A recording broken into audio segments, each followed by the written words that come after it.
Hola a todos, ¿qué tal? ¿Cómo estáis? Gracias por estar siguiendo este nuevo Finex Live, gracias por estar ahí.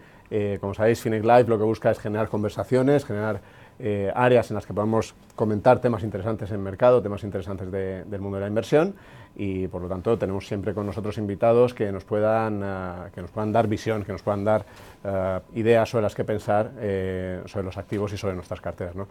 Antes que nada, me gustaría precisamente presentar a los invitados que tengo hoy aquí conmigo, que es un placer.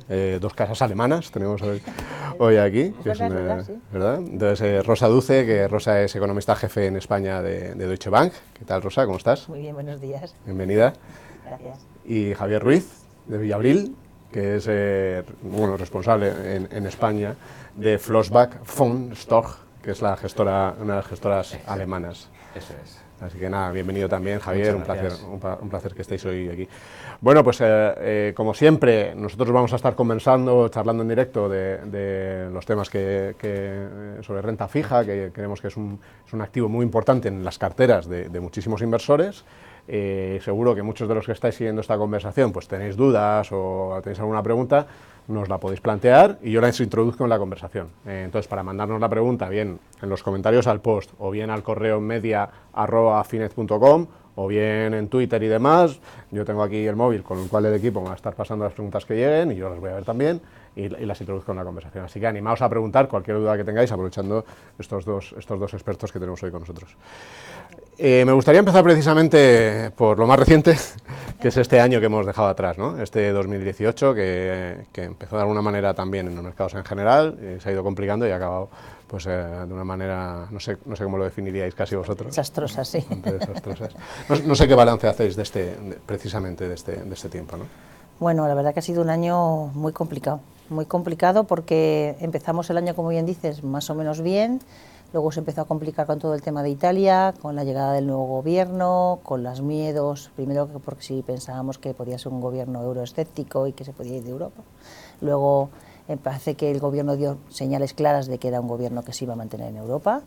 Y luego todo el tema de los presupuestos italianos ha llevado al mercado a estar muy nervioso hasta final de año. Si añadimos pues que ha sido el año de la batalla comercial, claramente, porque Trump dejó atrás, el primer año de mandato fue la reforma fiscal, este segundo año fue muy de guerra comercial, muy de aranceles, desde el principio de año además empezamos con esto, terminamos el año con un principio de acuerdo pero con muchas dudas y luego yo creo que ha sido, la parte final del año ha sido la peor porque ha sido el momento en el que realmente muchos inversores han cuestionado si la economía iba a seguir creciendo, ¿no? Y ha habido mucho miedo a una recesión, mucho miedo a un error de los bancos centrales y desde luego el mes de octubre y el mes de diciembre ha sido muy malo en los mercados, ¿no? Javier. Bueno, la verdad es que coincidimos, el análisis es relativamente sencillo, ha sido un annus horribilis donde prácticamente no ha habido refugio, es decir, la diferencia con otros momentos de tensión en el mercado es que no ha habido refugio, no ha habido ninguna alternativa que nos pudiera dar resultados positivos, es decir, si uno mira todas las clases de activos, prácticamente todas han quedado en negativo y los únicos refugios que ha podido haber han sido realmente inesperados. Por un lado, para un inversor euro ha sido el oro, al estar cotizado en dólares, ha acabado teniendo una rentabilidad positiva y, sorprendentemente, ¿quién nos lo iba a decir ahí en el mes de enero, cuando el Bund se iba al 0,8, pues la deuda alemana ha acabado dando resultados positivos y es un activo en el que nadie pensaba que pudiese haber resultados buenos. O sea, al final, todo lo que ha comentado Rosa sobre la guerra comercial, sobre el impacto que esa apreciación del dólar tuvo en los mercados emergentes, todo ello metido en la coctelera, individualmente no son factores que puedan llevar a un mercado tan malo, pero tomados en su conjunto sí que han sembrado unas dudas tremendas y, como ha dicho Rosa, el último trimestre ha sido el de capitulación total. Hay temas técnicos detrás también, pero el resultado final es realmente malo. Sí, la verdad es que salta a los titulares normalmente cuando la caída es en las bolsas y los grandes números y el IBEX tal. La realidad es que ha sido también particularmente malo el año para los inversores más conservadores, ¿no? Para esas carteras que precisamente lo que buscaban era un menor riesgo. No sé cómo estáis notando ahí precisamente al cliente. Sí, la verdad es que ese es el gran drama, ¿no? Porque ha sido un año que ha sido malo en bolsa, pero parece que el inversor en bolsa está acostumbrado a que puede haber años malos, porque ya asume ese riesgo. El problema es que el inversor conservador no está acostumbrado a perder, aunque sea una pequeña parte de capital o una rentabilidad pequeña negativa. ¿Por qué? Porque es un inversor que tradicionalmente, sobre todo en España, porque en Europa el refugio del depósito no ha durado tanto, pero en España, durante los peores años de la crisis financiera, los ahorradores españoles tenían el recurso del depósito. Tenían un depósito y, por tanto, que cayera la bolsa les afectaba menos. Pero claro, el problema es que a día de hoy el depósito no te da nada, los tipos están en niveles cero o negativos en los plazos más cortos, es decir, que tu refugio no puede ser, tampoco tienes alternativa de refugio segura total, y efectivamente las carteras más conservadoras pues han sufrido no mucho, porque algunos han perdido 1,5, otros un 3, pero claro, para alguien que no está acostumbrado a perder es un drama, y de hecho nosotros ahora lo que intentamos es darles un mensaje de tranquilidad, hay que ver la visión a medio y largo plazo, estos son rentabilidades, es muy raro lo que ha pasado en el año 2018, porque como ha dicho Javier, casi todas, prácticamente ha habido muy poquitas clases de activo que lo han cerrado en positivo, y lo normal es que este año sea más mejor, ¿no?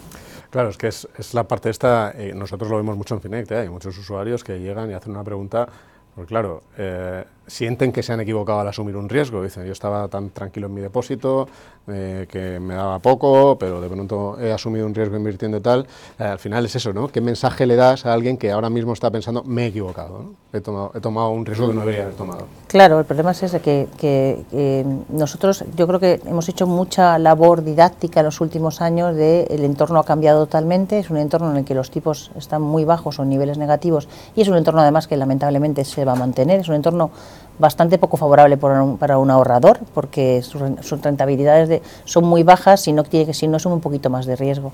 Entonces, lo único que le podemos decir es que no capitule en el peor momento, que es lo peor que suele ocurrir, porque y sobre todo pues que tenga paciencia y que invierta a medio y largo plazo, ¿no? Hombre, al final la cuestión, ¿no? El punto clave es, estamos en un entorno de tipos reales negativos, estamos en un entorno donde las opciones que ese inversor conservador barajaba hasta ahora no existen.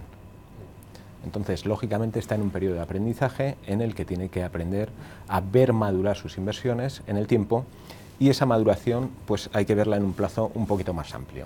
Evidentemente 2018 es un año extraño, es un año muy negativo, pero sin embargo imaginemos ese inversor que en Navidades se ha puesto a mirar sus inversiones y ha dicho, no, mira, esto no es para mí, me salgo. Pues fíjate, llevamos solo 15 días de 2019, y sin embargo ya ha habido una recuperación bastante importante que puede ir en línea con lo que se puede esperar en los próximos años. Es decir, estamos hablando de opciones de inversión que hay que dejarlas más tiempo, y que el hecho de que tengan un valor liquidativo diario no quiere decir que las tengamos que mirar todos los días. Tenemos que tener claro cuál es el plazo de inversión que tenemos que exigir a esas inversiones para que realmente nos den la rentabilidad que podemos esperar. Se está hablando mucho de este entorno al que vamos de menor crecimiento económico, no sé, incluso algunas voces hablan incluso de recesión.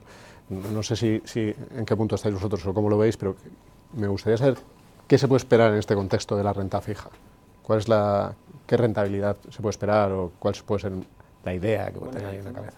Un escenario de crecimiento menor no es malo para la renta fija.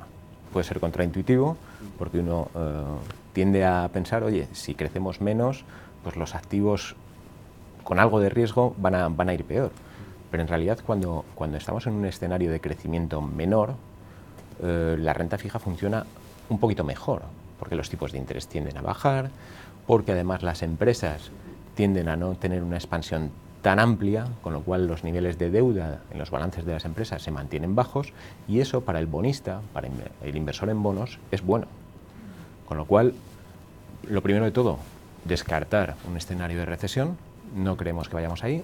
Es cierto que vamos a ver un escenario de un crecimiento más bajo, pero ese escenario de crecimiento más bajo probablemente sea el entorno más apropiado para la renta fija, sabiendo que estamos en niveles de tipos de interés bajos y que las rentabilidades no van a ser exorbitantes, pero sí pueden ser positivas y claramente mejores de las que hemos visto en el último año. ¿Vosotros veis el escenario de recesión en el camino? Desde luego, ahora mismo lo que más ha castigado al mercado en la última parte del año fue el miedo a una recesión en Estados Unidos, y eso a día de hoy no tiene ningún sentido. En este año, desde luego, las cifras en Estados Unidos siguen siendo muy buenas. En Europa es verdad que es donde más se ha notado esa desaceleración, porque ya desde el verano pasado vemos que las cifras van a la baja, y luego hay economías como la alemana que han sentido mucho el tema de los aranceles, porque lo que estamos viendo en Europa sobre todo es que la desaceleración viene por el sector exterior, que es el que sufre toda esta guerra comercial. Y al final eso se traslada poco a poco en la economía doméstica, que también es lo que está empezando a pasar. Hablar de recesión ahora mismo yo creo que no tiene sentido. Sí que es verdad que lo que ha dicho Javier, ¿no? Este año poco a poco vamos a ver cómo tanto en Estados Unidos como sobre todo en Europa las cifras van a ir a la baja. Seguiremos creciendo por encima del nivel que hablamos los economistas, ¿no? Potencial, es decir, que el crecimiento va a ser todavía elevado, pero los máximos de ciclo ya se han alcanzado. Estamos en una fase más bien de final de ciclo. Y lo que dice Javier, eso para la renta fija, sorprendentemente, no es malo, porque en un escenario de crecimiento continuo lo que hacen los bancos centrales es subir los tipos de interés. Y eso para la renta fija no es positivo. En medida en que no haya estas subidas tan agresivas de tipos, que es lo que nos han dicho los bancos centrales ya, pues para la renta fija es un factor positivo. Me gustaría incidir un poco ahí en Europa. El BCE, en Estados Unidos ya hemos empezado a ver subidas de tipos, en Europa todavía no. ¿Qué manejáis un poco de previsiones de lo que pueda pasar en Europa si realmente empieza a llegar subidas de tipos? Pues lo que ha pasado en el mercado, la recuperación de este principios de enero básicamente es debida a que parece que los bancos centrales están reevaluando esa política monetaria, ¿no? Todos parece que están retirando estímulos, pero lo están haciendo de forma menos rápida de lo que inicialmente se esperaba. La Reserva Federal Americana se espera que este año como mucho suba 1 o 2 veces, cuando hace 4 meses se esperaban 3 o 4, con lo cual ahí también se ve una ralentización. Y en el caso de Europa, ahora mismo la probabilidad que asigna la mayor parte de los analistas a que haya una subida de tipos este año es muy baja, prácticamente nula, y de haber una subida de tipos pequeña sería a final de año. Lo que sí que está claro es que el Banco Central Europeo ya no está comprando deuda, y eso ya es una retirada de estímulos por sí mismo, ¿no? El hecho de no financiar deuda, ¿no? ¿Y os preocupa a nivel liquidez, lo diré bien, de mercado, que precisamente los bancos centrales aparezcan de la escena de compra de bonos, ¿no? Porque han sido prácticamente el mercado en los últimos tiempos? Hombre, evidentemente es un factor que hay que monitorizar. El Banco Central Europeo el año pasado compró más de 200.000 millones de euros en deuda, y ese jugador, ese comprador ya no está. Entonces hay que monitorizar muy bien lo que va pasando en el mercado. Y es muy curioso lo que ha pasado en los primeros 15 días del año, porque ha habido ya emisiones de deuda pública que han salido. Han salido emisiones de Irlanda, han salido emisiones de Portugal, las dos curiosamente sobresuscritas. Es decir, todavía hay demanda, prácticamente 4 veces más demanda de lo que querían tanto la República de Irlanda como Portugal. Por el contrario, sí que hemos visto una emisión de Italia. Hemos visto una emisión de Italia que ha salido un poquito peor. Es decir, ha salido ya con un precio, han tenido que pagar una sobreprima sobre lo que venía cotizando en el mercado. ¿Qué quiere decir eso? Que probablemente, lo que parece indicar todo esto es que el mercado va a discriminar más. El mercado va a discriminar más y va realmente a poner en precio la calidad de los emisores. En ese sentido, lógicamente hay que tener mucha más flexibilidad, hay que ser mucho más selectivo a la hora de ver dónde ponemos nuestro dinero. Esa flexibilidad va a ser clave. No podemos decir, oye, compro todo, compro un índice. No, hay que ir de manera flexible a analizar cuál es la calidad de cada emisor y ver si realmente el tipo de interés, la rentabilidad que esperamos, está en consonancia con los riesgos asociados a esa emisión. Hablamos de Europa. En Estados Unidos, ¿hasta qué punto ha cambiado la foto el hecho de que ya tengas unos tipos de interés reales positivos? Para el inversor en euros no, porque todavía el efecto de divisa, pero en Estados Unidos sí, ya empiezas a tener. ¿Hasta qué punto ha cambiado la visión del momento? Bueno, yo creo que no ha cambiado demasiado. Lo que es curioso, cuando lo comentábamos, decíamos, ¿no?, a tipos cercanos al 3. Bueno, es que ya no están tan cercanos al 3, es decir, desde el 3,20 que teníamos hace un par de meses, hemos pasado al 2,60 y ahora mismo está en el 2,70, hablando del 10 años. ¿Qué quiere decir eso? Pues básicamente lo que nos indica es que Estados Unidos no está solo en el mundo. Y Estados Unidos no puede llevar una política monetaria aparte de lo que se está haciendo en el mundo. Si uno mira la curva americana, ve que prácticamente pues, está invertida en algunos niveles y mucha gente lo toma como indicador de recesión. En realidad lo que hay que ver es que en la parte larga de la curva hay un peso que impide que suba más. Ese peso es la política monetaria que de momento tienen tanto el Banco Central Europeo como el Banco de Japón. ¿Por qué? Porque al final, cuando subes mucho los tipos y no hay otra alternativa, pues los inversores se acaban yendo ahí y naturalmente los tipos acaban bajando. Es decir, hay un techo ahí que impide que suban. Y entonces, al final, Estados Unidos también tiene que cuidar mucho su política de tipos de interés. A pesar de que los últimos datos sí que apuntaban a esa desaceleración, Estados Unidos no puede subir tipos indefinidamente, por dos motivos. Porque aparte de ese efecto que tenemos, que se mitiga en los plazos largos, sí que es cierto que si subes tipos de interés, de alguna manera ahogas un poco tu economía interna, es decir, restringes un poco la actividad, y por otro lado, haces que tu divisa se aprecie. En el momento que tu divisa se aprecia, lo que pierdes es competitividad externa y afectas doblemente a la economía. Por un lado reduces la demanda y por otro lado también tu demanda externa. Con lo cual es un doble efecto que los Estados Unidos, con ese America First, con ese intentar cuidar la economía real americana, no pueden permitirse. Bueno, de hecho, el propio presidente americano presionando en Twitter al Banco Central para que no suba los tipos, algo nunca visto, ¿no? Por primera vez en la historia, que es un poco también, o representa las tensiones políticas asociadas al momento, ¿no?, en el que vivimos. Antes he hablado, bueno, vámonos a Europa otra vez si queréis, o sea, Brexit, que acabamos de conocer, has comentado ya el caso de Italia, pero hemos tenido en Francia los chalecos amarillos, pues en España sabemos la situación que tenemos también, ¿no? Al final, para el escenario ya complicado de la renta fija pública en Europa, al final esto le añade mucha más presión, ¿no? Sí, pero yo creo que es lo que comentábamos antes, al final no podemos decir que haya un activo dentro de la renta fija que sabemos que es el que lo va a hacer bien este año, no, realmente. Ahora mismo lo que sí que hemos visto es que los bancos centrales están repensándose su política monetaria y la que más claro parece es la Reserva Federal, que va a subir menos los tipos de lo que se esperaba, pero este movimiento de caída en la bolsa se ha reflejado también en los mercados de renta fija, de ahí las pérdidas, ¿no? Y lo que hemos visto es que se ha castigado a muchas empresas, por ejemplo, en corporativas, ¿no?, en bonos de empresa, pues ha habido empresas que les ha castigado en exceso y ahí puede haber algunas oportunidades porque en el momento que el mercado reevalúa estas posiciones y no va a haber una recesión, pues dice, mira, lo que tengo que pagar por esta empresa me merece la pena y ahí puedo tener un hueco. En empresas de más riesgo también puedes tener esas oportunidades. El problema es que no podemos decir, no, mira, este es el año de la deuda pública, no.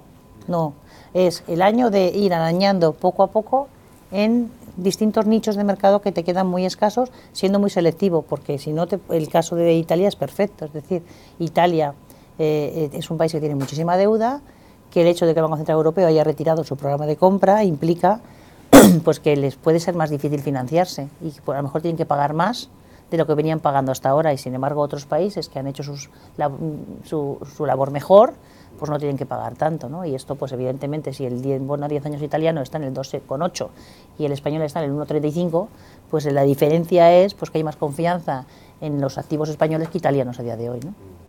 Sí, la dificultad, ¿no? Fíjate, Italia el año pasado tantos gestores que entraron ahí en ese momento de Italia y acabó suponiendo pérdidas importantes. La clave al final para este año es ser selectivo. O sea, Rosa lo ha dicho muy bien, va a haber oportunidades, hay cosas que han sido castigadas en exceso y es ahí donde hay que estar, pero siendo muy selectivo y analizando muy bien los fundamentales de cada inversión. Hasta hace nada, hablábamos de bonos corporativos, hasta hace nada los impagos, que al final es la clave para un inversor de renta fija, ¿no?, que le devuelvan el principal que ha puesto, junto con los intereses, han sido inexistentes, ¿no?, que tampoco es habitual, o sea, lo normal es que haya ¿lo veis aumentando este ratio de impagos en la renta fija corporativa? Yo creo que es posible que aumenten un poco, es decir, en la medida que de alguna manera muchas empresas se han financiado gracias a esa política monetaria que había muy laxa, ese dinero para todos, y que han emprendido una expansión que a lo mejor no era del todo rentable, esas empresas son las que hay que evitar. Entonces lo que tenemos que ver es qué empresas tienen unos fundamentales sólidos, qué empresas tienen un balance sólido y qué empresas están generando la caja suficiente para financiar ese pago de intereses y asegurar el pago del principal. O sea, al final, el ver la calidad de los inversores va a ser fundamental. Centrarse en uno a uno, conocer muy bien las empresas, su modelo de negocio, cómo generan caja y cómo utilizan esa caja para honorar esos compromisos, que la deuda al final es un compromiso, que han adquirido. No sé si hay compañías que tengan mejor pinta o sectores en general dentro del mundo de la renta fija que tengan mejor pinta o incluso dentro de los propios sectores hay que discriminar mucho cada tipo de compañía. Yo iría emisor por emisor, realmente emisor por emisor.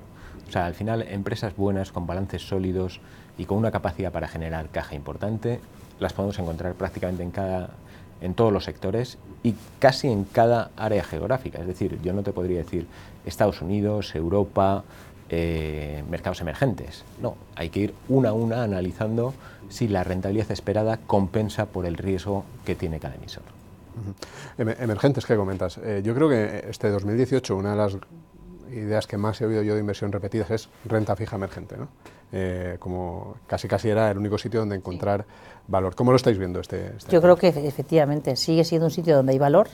El problema es que el año pasado, claro, el problema puntual de algunos países, y pasó en Turquía, Argentina, al final penalizó mucho a todos, y luego también el factor de la subida del dólar o la subida o el refugio, ¿no? Claro, al final la subida de tipos en Estados Unidos lo que hace es que, claro, si a ti el bono americano te paga por encima del 3, es muy difícil competir con eso. Entonces, ahora, como las expectativas de subida de tipos en Estados Unidos son más bajas y el castigo a los bonos emergentes ha sido excesivo, yo creo que ahí este año puede haber oportunidades. Además, hay un factor importante, y es que una de las cosas que también ha hecho mucho daño a los bonos emergentes ha sido la subida del dólar.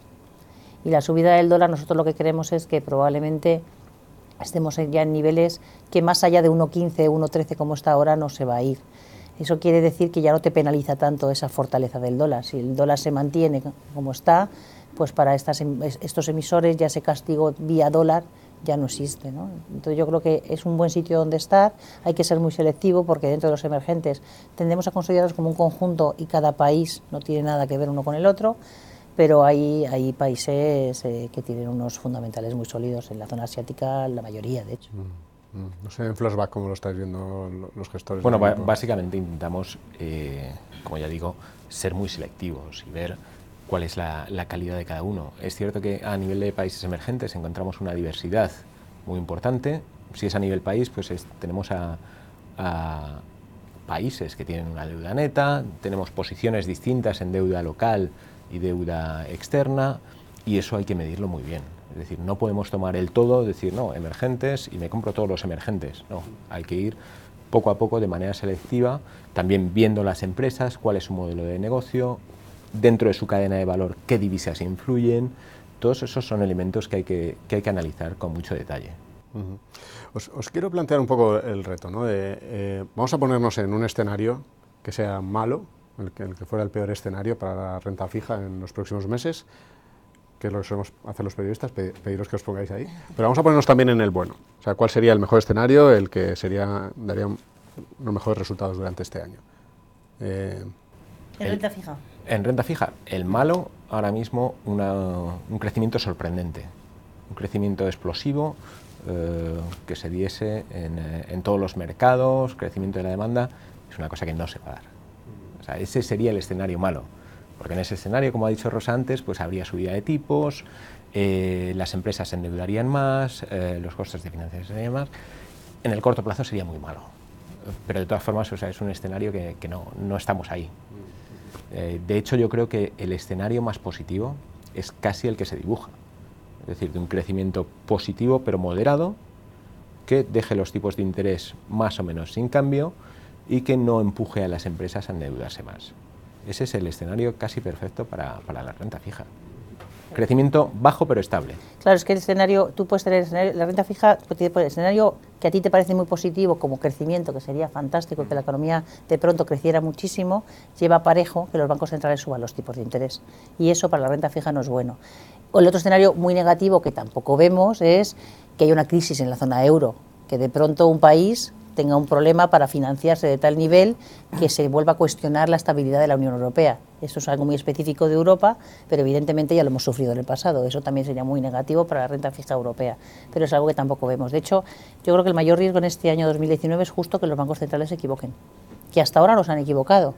Probablemente el año pasado lo que ocurrió es que Jerome Powell no supo dirigir bien al mercado, porque lo que hemos visto en estos 10 años, ¿no?, o más de 10 ya, es que todo depende de los bancos centrales. Si los bancos centrales saben decir bien lo que van a hacer y decírselo a los inversores de forma adecuada, que lo entiendan y ser muy previsibles, al final todo va bien. El problema es cuando sorprenden o el inversor interpreta que va a hacer una cosa diferente a lo que él está diciendo, que es lo que ha pasado a final de año. Si los bancos centrales nos dicen claramente lo que van a hacer, uno adecúa sus perspectivas a esto y se mueve en esa línea. El problema es cuando de pronto tú empiezas a ver, como ha pasado a final de el año pasado, que los datos ya no son tan buenos, que los mercados están cayendo y la Reserva Federal sigue con su mensaje, porque es cierto que la economía sigue estando muy fuerte, porque ahí ves esa bipolaridad de decir, ya, pero vas a seguir subiendo los tipos con lo que está pasando. Y esto es lo que se ha corregido a principio de año. Por eso el mercado se comporta mejor, porque ha habido una reevaluación de esta política, ¿no? Y ese es yo creo que es el mayor riesgo de este año, es que se equivoquen los bancos centrales. Pero al final yo creo que es que el mercado son mucho más que los bancos centrales, pero yo creo que es el mercado el que se ha equivocado y que no ha sabido ver que realmente los tipos de interés se iban a quedar bajos durante mucho tiempo y que Estados Unidos no podía ir por libre. Esas son cosas que el mercado debería haber interpretado bien. Es decir, que los tipos en la zona euro se van a quedar bajos. Mencionabas a Italia, mencionabas tú a Francia. Es una cosa bastante evidente. Es decir, los niveles de deuda y de crecimiento de esas economías hacen que solo sea posible el equilibrio fiscal con unos tipos bajos. Si Europa mantiene unos tipos bajos, Estados Unidos no los puede subir. Es bastante mecánico y el mercado no ha querido creerse eso. El mercado ha seguido estimando, no van a subir los tipos 3, 4 veces el año que viene. Y no era así, no era así. Incluso Powell en sus discursos decía, bueno, esto va a depender de los datos. Y los datos iban a ir en contra porque Europa iba a mantener los tipos bajos. Si el dólar seguía apreciándose, América iba a sufrir. Con lo cual, de hecho yo creo que es el mercado, de alguna manera, el que ha tardado en adaptarse a lo que era un mensaje bastante claro. Sí, al final, lo que cuando empezó todo este ciclo de expansión monetaria se decía la inflación acabará llegando y será muy alta, la realidad es que todavía no ha llegado. Alguna sombra ha empezado a haber en Estados Unidos, pero no ha llegado, ¿no? Yo creo que es lo que mucha gente está muy extrañada, ¿no? Como después de meter tanto dinero en el sistema, no ha llegado la inflación. Claro, es serio. O sea, yo creo que el miedo que subyace, que ya llevamos muchos años así, es ¿qué pasa si de pronto aparece la inflación? ¿Qué pasa si hay que subir los tipos como consecuencia de la inflación? ¿Cómo vamos a mantener toda esa deuda que hay y que hay además mucha en el balance de los propios bancos centrales? De hecho, decía antes Javier, no es cierto que el Banco Central Europeo ha eliminado su programa de compra de deuda, pero va a seguir comprando, porque ya nos ha dicho, como igual que hizo la FED, que durante mucho tiempo va a seguir reinvirtiendo los vencimientos de los bonos, ¿no? de su cartera de bonos. Los cupones. Con lo cual, todo lo que reinvierte sigue comprando, y eso es una forma de política monetaria expansiva. Es decir, no ha retirado totalmente los estímulos, porque no solamente no ha subido los tipos, sino que todavía sigue reinvirtiendo esos cupones o esos vencimientos de su cartera. Los propios bancos centrales no quieren tampoco que los tipos suban mucho, no les interesa que los tipos suban mucho porque ellos en su cartera, en su propio balance tienen mucha deuda. Entonces ese miedo hay ¿qué pasa si llega la inflación? Esto se derrumba porque hay muchísima deuda en el mundo, la deuda en el mundo a día de hoy es enorme, los bancos centrales tienen mucha parte de esa deuda. ¿Qué hacemos mañana si de pronto hay que subir los tipos porque la inflación se dispara, ¿no? Entonces este escenario en el que la inflación es baja y que los bancos centrales pueden permitirse el lujo de retirar estímulos de forma lenta, es el mejor escenario, claramente. Unos equilibrios ahí que hay que ver cómo se van manteniendo a lo largo del tiempo. Tenemos 3 preguntas que me pasan del equipo. En alguna de ellas hemos hablado, pero bueno, os la voy a plantear de todas formas. Esta primera dice que ¿qué tipos de activos o estrategias recomendáis a los inversores más conservadores, precisamente? Bueno, a los inversores más conservadores, primero, yo les recomendaría que antes de elegir los activos estén seguros de qué plazo de inversión tienen y que se ciñan a ese plazo. En función de eso, tienen que ver una combinación apropiada de renta fija y renta variable que les deje dormir por la noche. Es decir, una vez que han asumido que puede haber vaivenes en los mercados, que el vaivén no sea tal que no puedan dormir por la noche y se salgan en el peor momento. Eso es fundamental. Y lo otro, pues que la combinación sea apropiada y que dé unos parámetros de riesgo apropiados para ese plazo y para ese nivel de sueño. Voy con la segunda. La segunda dice, es verdad, hemos estado hablando de Europa, de Estados Unidos y demás, pero no hemos hablado de la situación del crédito en China, que es el motor, dice esta pregunta, el motor del crecimiento global. ¿Cómo lo veis?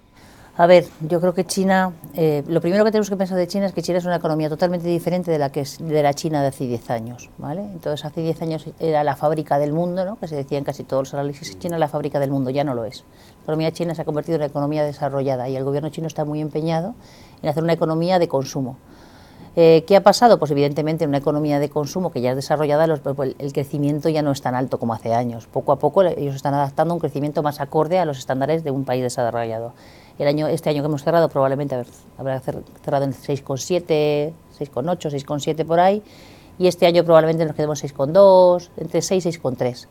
Y mientras que estamos muy por encima del 5%, que es el nivel que siempre se dice que China necesita para mantener un ritmo de crecimiento suficiente, pues para que toda su población pueda comer, este tipo de cosas, ¿no?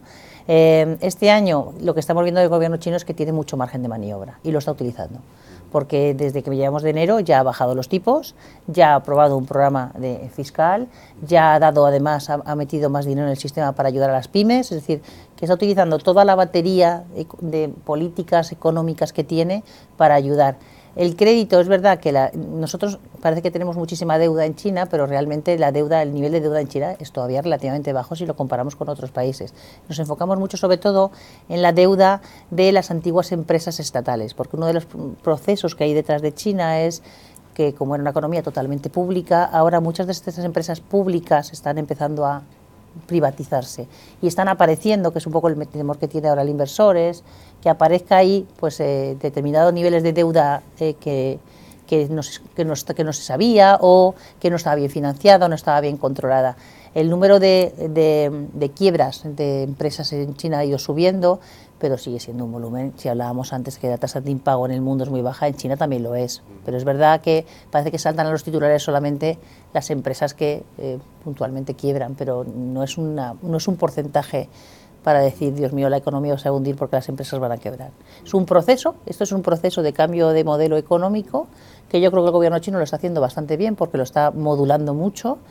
Y lo que tenemos que esperar de China es que poco a poco cada día crezca menos, pero es porque se convierte en una economía con un modelo económico diferente. Javier, antes hemos estado hablando de renta fija emergente, hemos dicho que hay que ser muy selectivos, pero aquí hay una pregunta que dice, pero siendo selectivos, pero a nivel general, a nivel geográfico, ¿qué áreas se pueden considerar más atractivas en este momento, si es que puede ser? Hombre, nosotros, más que áreas, intentamos encontrar empresas. Intentamos encontrar empresas con balances sólidos y con capacidad de generación de caja. Ahora mismo, dentro de nuestras carteras, el peso de emergentes sigue siendo relativamente reducido. En nuestro fondo más flexible, que es el que, digamos, puede invertir a nivel global y elegir los activos estén donde estén en el mundo, ahí hay algunas posiciones en China, en empresas grandes chinas, hay alguna posición en México y ya está. No hemos tenido Turquía, no hemos tenido Argentina, porque nos parece una apuesta un poco más especulativa y que no va con la filosofía de gestión que nosotros queremos implementar. Sí, de hecho yo creo que la clave ahí es que cuando tú coges el índice de emergentes, el problema es que está sobrepesado en determinados países que son los que tienen más deuda.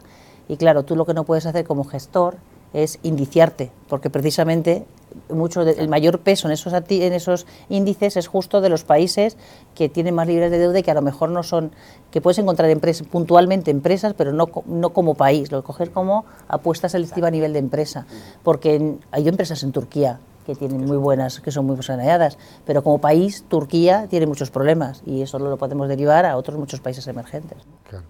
La penúltima, que es una pregunta que yo creo es buena, porque yo preparando el cuestionario, sí, pero quiero decir que preparando el cuestionario no había caído realmente, pues algo, a mi juicio, a lo mejor también bastante importante, que es el cambio de la presidencia del BCE, que lo tenemos próximo. Nos hemos acostumbrado a vivir con Mario Draghi, pero todo se acaba, incluso la presidencia de Mario Draghi, que fue quien cambió un poco la historia reciente de los mercados financieros con su famoso whatever it takes, ¿no? Además, es presidente de un país pues periférico, o sea, el cambio podría ser hacia un país central. ¿Qué puede pasar? ¿Puede pasar algo o no puede pasar nada? ¿Cómo lo veis? Bueno, nosotros hemos venido diciendo durante mucho tiempo que una posible subida de tipos en Europa solo podría ser una especie de regalo de despedida de Draghi. Una cosa un poco personal de decir, oye, yo salvé al euro, whatever it takes, y además termino mi mandato dejándolo en la senda de normalización de tipos. Sería una cosa testimonial. Ahora ni siquiera vemos eso. Pero bueno, sí que es cierto que el Banco Central Europeo vive en una situación muy frágil. Es decir, por mucho que cambie el presidente del Banco Central Europeo, al final tiene que combinar un equilibrio muy frágil, una situación en la que conviven realidades socioeconómicas como Italia, como Francia, con Alemania. Entonces, esos equilibrios, sea cual sea la nacionalidad del próximo presidente, hay que seguir manteniéndolos. Si queremos mantener el propio Banco Central Europeo. Es decir, si ponemos un pirómano, pues sí, puede cargarse el euro en muy poco tiempo, pero eso no creo que pase. No creo que pase. O sea, el Banco Central Europeo está muy ligado a cuáles son los compromisos políticos que hay a nivel de la Unión Monetaria, incluso de la Unión Europea. No, a ver, nosotros lo que vemos es que, a ver, es cierto, tal y como está ahora mismo la economía europea, no hay una gran diferencia en términos de crecimiento de países que hiciera que si llegara un presidente de la zona norte de Europa dijera voy a subir los tipos porque mi país lo necesita y no me importa qué pase con los periféricos. Es que no es el caso, no es el caso. La situación económica es de desaceleración en general y, por tanto, cualquiera que llegue tiene que tener en cuenta, primero, toda la política monetaria acumulada y el efecto que tiene sobre el balance, es decir, que ya hay un programa de compra de deuda y además pues tiene que tener en cuenta pues eso, que no hay esas divergencias entre países y que ahora la clave es intentar que el sistema pues poco a poco consiga volver a la normalidad, ¿no? Entonces, que llegue, yo creo que probablemente llegue alguien del norte, porque efectivamente ya parece que va por turnos, ¿no? Pero no creo que sea algo realmente que vaya a impactar mucho al mercado. Y nosotros lo que sí que vemos es que probablemente no vaya a subir el Banco Central Europeo los tipos. Estoy de acuerdo con Javier que el regalo de despedida de Draghi, tal y como están los datos económicos, es difícil. Pero no descartamos que a lo mejor lo que sí que suba es el tipo de los depósitos, en este tipo que penaliza el menos 0,4, que a lo mejor dé una señal y que lo suba al menos 0,2 o incluso al 0. Porque es algo que ahora, en términos realmente económicos, no hace falta. Este tipo al menos 0,4 se puso en su momento un poco para fomentar el crédito, pero ahora realmente no hace falta y sería pues ese punto final que podría dar, pero solamente para lo que es el tipo de los depósitos. El tipo oficial, el del 0%, es probable que se quede en el 0. ¿Podría haber una subida a final de año? Podría, pero está todavía muy en el aire, la verdad. Y para terminar, la última, hablamos de ideas de inversión y demás, no sé, ¿qué consejo le daríais precisamente a un inversor, un conservador, que está buscando ideas en renta fija ahora mismo, Javier? Bueno, básicamente Deutsche Bank y Flossbach-Fondstorff nos hemos unido en un proyecto, que es un fondo, se llama Flossbach-Fondstorff Rentas 2025, como su propio nombre indica, es un vencimiento a 2025, y que combina todo el saber hacer de Flossbach-Fondstorff en renta fija. Es decir, toda la experiencia que hemos acumulado en gestionar carteras de manera flexible y siguiendo esos principios de análisis pormenorizados, ser selectivos, con un objetivo de dar un dividendo del 2% cada año hasta ese vencimiento dentro de 6 años y hacer que el capital crezca en la medida de lo posible, por lo menos que se mantenga. Con lo cual es un instrumento que puede ser muy apropiado para ese inversor conservador que necesita completar un poco sus ingresos y que está acostumbrado al depósito y que, bueno, de alguna manera necesita una alternativa que no es lo mismo, pero que puede sustituirlo perfectamente. Sí, yo creo que un poco la gran diferencia que nosotros desde Deutsche Bank trabajamos con muchas gestoras y tenemos una arquitectura abierta y ofrecemos los mejores fondos que consideramos de cada gestora. Lo que hemos hecho en el caso con Flossbach es que sí que vemos que hay muchos inversores que no quieren tener bolsa y por mucho que yo les diga que creo que el mercado lo va a hacer bien, pues el hecho de tener inversiones en renta variable pues parece que no quieren asumir ese riesgo. Y por otro lado parece que se tienen que conformar entonces con tener una rentabilidad muy baja porque en renta fija no hay oportunidades. Lo que ofrece este fondo es un poco la oportunidad de tener una rentabilidad anual del 2% con el compromiso de la gestora, que no es un compromiso garantizado, pero su objetivo es hacer crecer el patrimonio de forma que a vencimiento le devuelvan su dinero.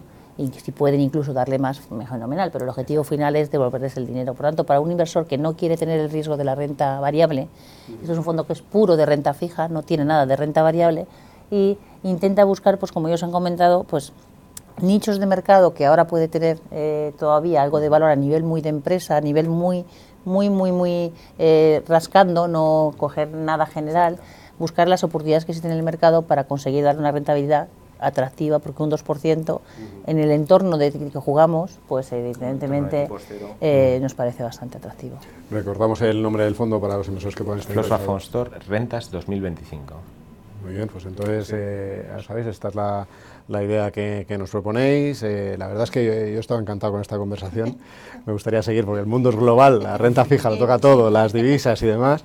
Y además es un gustazo charlar con vosotros dos, con lo cual muchísimas gracias por haber estado con nosotros. Desde luego, muchísimas gracias a los que habéis estado siguiendo esta conversación en directo y a los que lo estáis viendo ahora, que no es en directo en vuestras casas, en diferido, por la mañana, por la noche, por la madrugada, cuando queráis, que esto es todo el día.